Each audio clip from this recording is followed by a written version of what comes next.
بچیوں کو اس طرح بےغیرتی والے لباس کے ساتھ کھلے بال کے ساتھ لے کر چلے جا رہے ہیں، اور ان ماں باپ کو بھی کوئی حیا نہیں آتی کہ ہماری جوان بچیوں کو گھورا جا رہا ہے اور تاکا جا رہا ہے۔ حضرات علماء کو اللہ کے عذاب کا ڈر ہوتا ہے کہ کہیں اگر ان بے حیائی والے اعمال کی وجہ سے اگر اللہ نے عذاب دے دیا تو اچھے برے سب پیچھے جائیں گے اس میں۔ لیکن ان ماں باپ کو شرم نہیں آتی جو اپنے جوان بچیوں کو اس طرح بے حیائی کا لباس پہنا کر فیشن کے نام پر ذرا سے مزے کے لیے، ذرا سے لوگوں کو دکھاوے کے لیے، ذرا سی اپنی عزت اور واہواہی کے لیے اپنی جوان بچیوں کو اس طرح پیش کرتے۔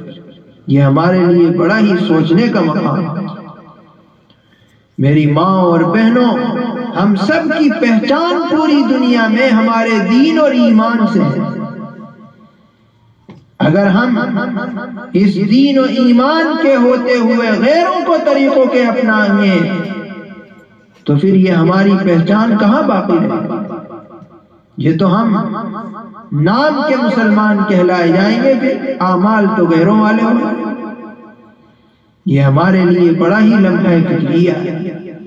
ہم سب کو اپنی دینداری کی قدر کرنی چاہیے، اپنے دین و ایمان کی قدر کرنی چاہیے کہ اللہ نے بغیر کسی ہمارے مطالبے کے ہم سب کو ایمان والے گھر میں پیدا کر دیا۔ اس ایمان والے گھر میں پیدا ہونے کی وجہ سے ہمیں کوئی محنت نہیں کرنی پڑی دین اور ایمان کو سمجھنے کے لیے، کیونکہ ہمارے ماں باپ دین و ایمان سے جڑے ہوئے تھے تو ہم بھی دین و ایمان پر۔